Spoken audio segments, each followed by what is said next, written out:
Hi. Hi, everyone.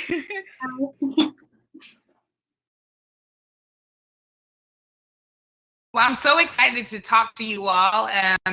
I have been watching some of the panels all day, and the conversations have been so incredibly powerful. And I'm just excited to be a part of it. So I'm excited to hear from you, Alliyah and Chanice, anything that I can answer as we look forward to a future that is free and fully liberated for all people, including and especially girls.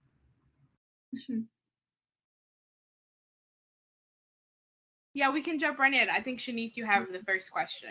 Yes. So thank you, Brittany and Alliyah, for joining this virtual space with me. So I just want to start off by really grounding us in the moment that we are in, like in society, and just recognizing that we are in a historic time and we're seeing so many movements that have never had, the momentum that we're seeing now. So I want to ask for Brittany. We know that issues like police brutality and the systemic and often violent oppression of Black bodies is nothing new. So, what do you think your theory is on why the country and the world are finally waking up right now in this moment in time? I think that the country and the world are waking up because people, organizations, leaders, speakers, writers have been pushing people to finally wake up. They have been planting the seed over years and decades and generations, not only to awaken people to the injustices that we see in our world around police violence, but really around all racialized violence and all gendered violence. So people have been planting seeds to wake people up to that, but also to wake us up to what is possible, to our most radical dreams and imaginations. So now we're not just hearing it's seeing people outside chanting the names of the fallen. We are seeing people demand spectacular changes and transformations in their own communities that people previously would have thought were impossible. So in 2014, during Ferguson, when I was one of thousands of people on the street making the world pay attention to what had happened to Michael Brown, who was killed by a Ferguson police officer named Darren Wilson, we saw some of those seeds finally start to break through, and brand new people decided to come into the movement. And over the last 6 years, we've seen more and more people read more, follow people more, join more organizations, donate their time and their talent and their money, so that now when we have come to this global moment, more people are ready to pick up their role and their responsibility and participate, not just in ending police violence, but in ending all kind of violence against people of color, women of color, marginalized people, and creating a world that actually is healthy for all of us. Yes, thank you. Thank you. All of that. Snaps. I love that. Snaps around, snaps around. Yeah, Brittany, Chanice and I would love to share our work with you and talk a little bit about the advocacy that we do. So Chanice, if you want to jump in first and talk about your work. Okay, so I guess I'll just introduce myself. My name is Chanice McClover-Lee. I'm 18. I'm a community organizer and writer from South Florida. I'm the author of Young Revolutionary, a teen's guide to activism. And I'm also the founder and lead organizer of the Florida Changemakers Summit, which is an annual free one-day event for South Florida youth to learn the basics of activism, organizing, and how to implement long-lasting, equitable solutions for community issues. And lastly, I'm the founder and creator. I'm the creator and editor-in-chief of my blog, The Melanin Diary, which is the #1 online global platform for social justice, history, politics, and more, written entirely from the perspective of Black youth. And lastly, I'm a rising first-year student at Howard University. Oh, that was amazing. Well, before I even start, I want to say that you both are absolutely amazing. I've seen the work that you guys do, and you are the definition of Black girl magic. And for everyone watching, my name is Alliyah Logan. I'm a Jamaican American youth advocate from the Bronx. And my advocacy is actually focused on 3 main things. So it's focused on international gender equality, where I work with actually Girl Up, with the teen advisor of the previous class, to really advocate for girls' access to education. My work is also focused on safety in communities. So in this time, we're really redefining what safety means, and I work with Youth Over Guns and Youth Against Gun Violence to do that. And lastly, I also advocate for education equity and dismantling the school-to-prison pipeline with the American Civil Liberties Union. So I think the foundation of my work is really empowering Black youth, and especially Black girls and Black gender nonconforming youth, to be leaders for change in their community. And I think even with COVID-19, I've actually had the opportunity to be on the streets protesting. I helped organize the Take Back and the War on Children's with NY Justice League, which is an amazing protest to really advocate for the Black Lives Matter movement.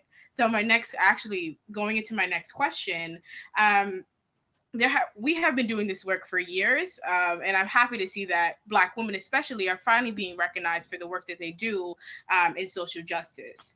But I really want to speak to you about how you deal with burnout, and how do you give advice and also listen to advice when it comes to and surrounding burnout, and like how do you also take care of yourself when you're dealing with such heavy topics that directly impact you?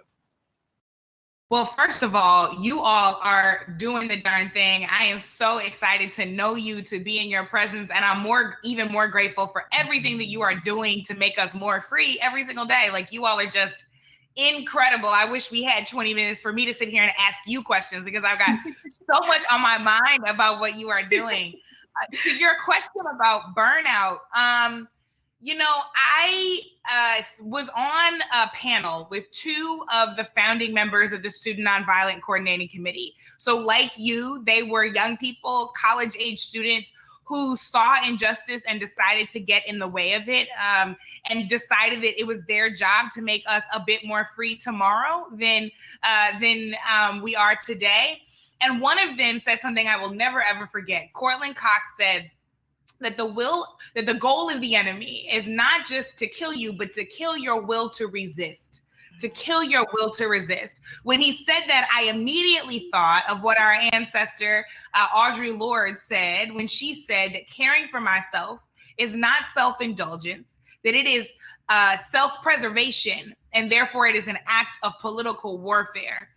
If we are not here to do the work, if we are not well enough to do the work, if we are not doing the work to the best of our ability, then the work won't get done the way that we need it to. And we owe it to one another, to ourselves, to our movements, to our communities, to be doing the very best we can.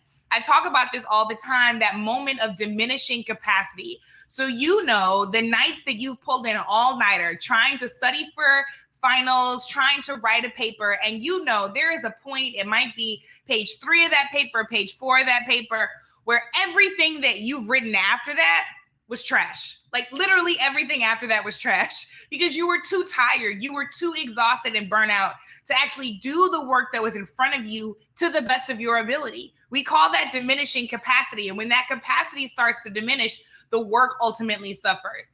We also ultimately have to remember that we are valuable. That I know, because I've done the ancestral research, I come from people who were sold off into chattel slavery in Alabama and Mississippi, and they were not meant to survive. My bloodline was not supposed to be here.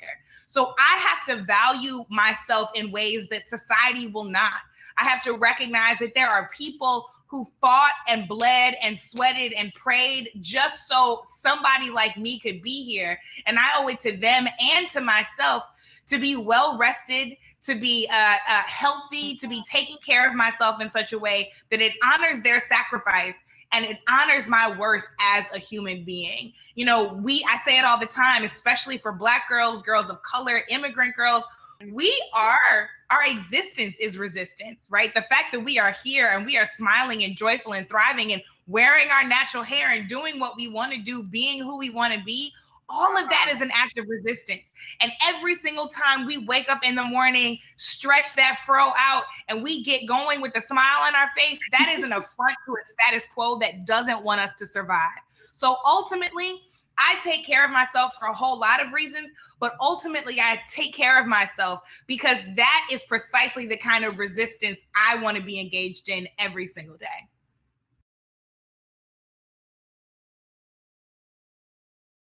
Yeah, thank you so much for those points. I think it's extremely inspiring to even see you and hear everything you've been sharing. And I think, Chanice, you had the next question. Yes, thank you, Brittany, for answering my question so well. Since we're on the topic of labor and caring for ourselves, I think we are in a time where we're seeing Black people, people of color, anyone who is involved in any type of movement work have this type of labor placed on us to explain different topics and different concepts to people who were previously unaware. And one of those words are anti-racist. So I want to know, like, what exactly does that word mean to you, and how does one truly embody the word anti-racist? This is a fantastic question, and it is a new concept for some people, but it is an old concept to lots of us. A lot of people want to say, I'm not racist, I'm not racist. The goal is not to simply be not racist. The goal is to be actively anti-racist.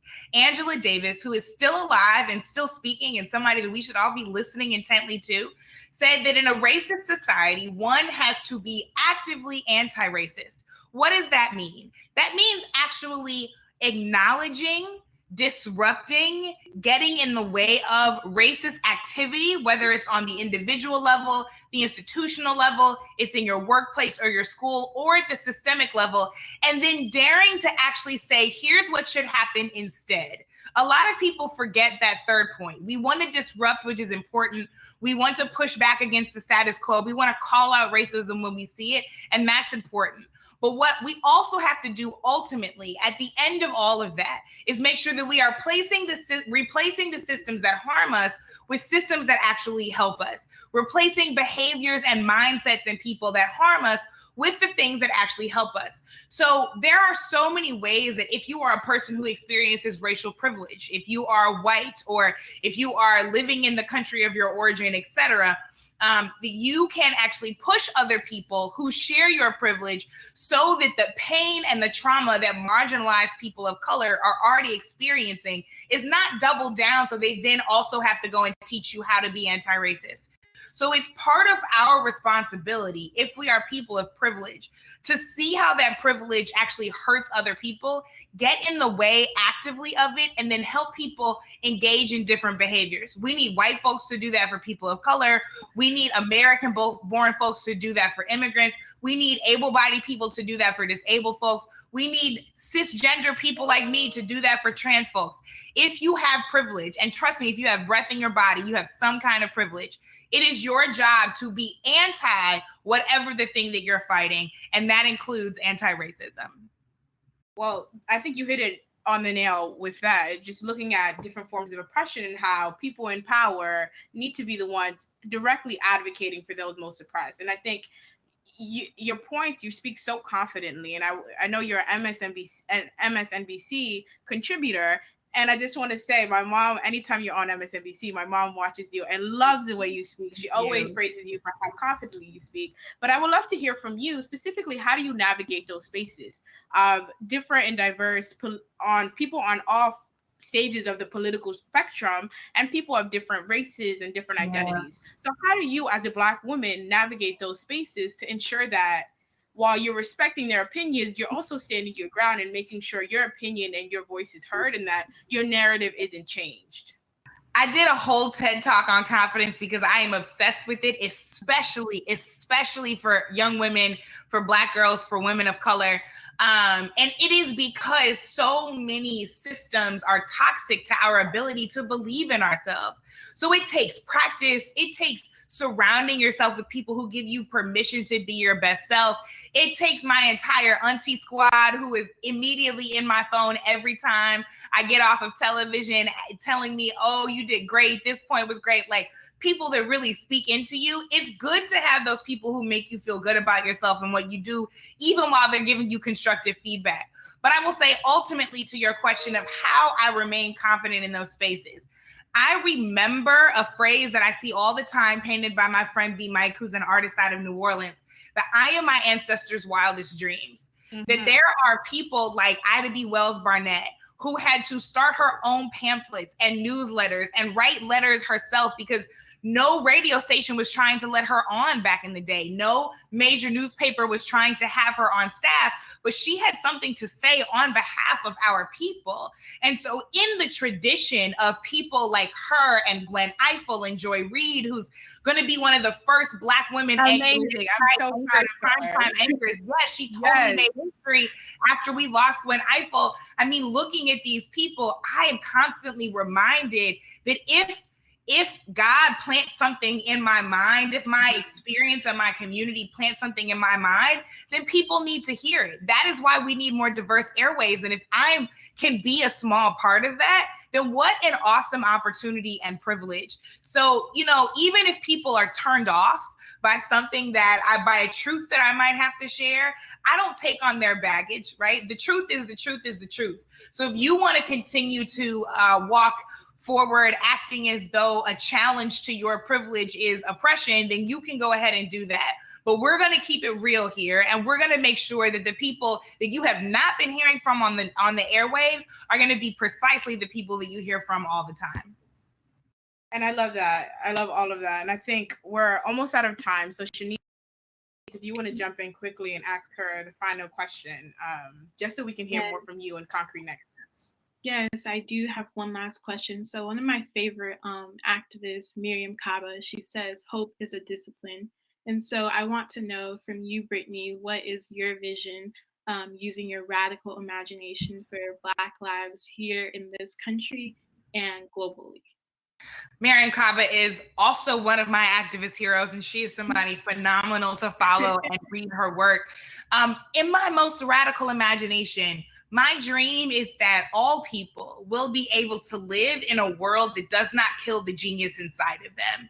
And so it is not just about surviving, it is about thriving. It is about making sure that healthy children are raised in safe homes and going to good schools and being raised by parents who are making a living wage and have the kind of healthcare and mental health care support that they need to live full and expansive lives full of choice and agency so that all of us can truly be whatever we want to be. That is my most radical imagination. It sounds simple, but we have so much work to do to get there. And the discipline of hope that Miriam talks about is really about me making sure that I am listening to people who help stretch my imagination like Miriam does about prison abolition for me, reading the work of people who have come before us. Lots of these books back here on the bookshelves are things that I'm turning in constantly to make sure that I'm sharpening my own understanding of the world. The Pedagogy of the Oppressed is right there. That's a book that I keep coming back to challenge my own thoughts and behaviors.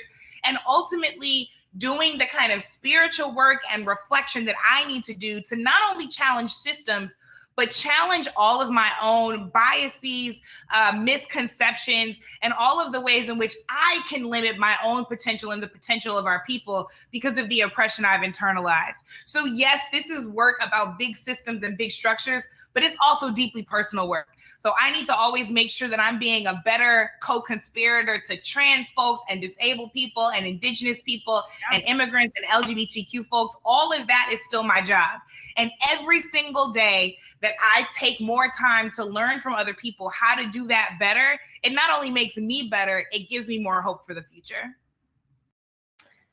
Thank you so much. You guys are absolutely amazing. It was such an honor to speak to you all. And the last question was actually concrete next steps. And I think one of the biggest things that we have an international community of people watching us today. And one of the biggest things is really centering the most vulnerable people in your activism and making sure that you're uplifting those voices. So I really, really appreciate both of you for being here. Thank you so much for working with us and being a part of this panel. Yes, thank you. Thank you to all you are both doing. Thank you to Girl Up for this conversation. I'm going to have to figure out a way for Melissa to have me be able to interview you all next time.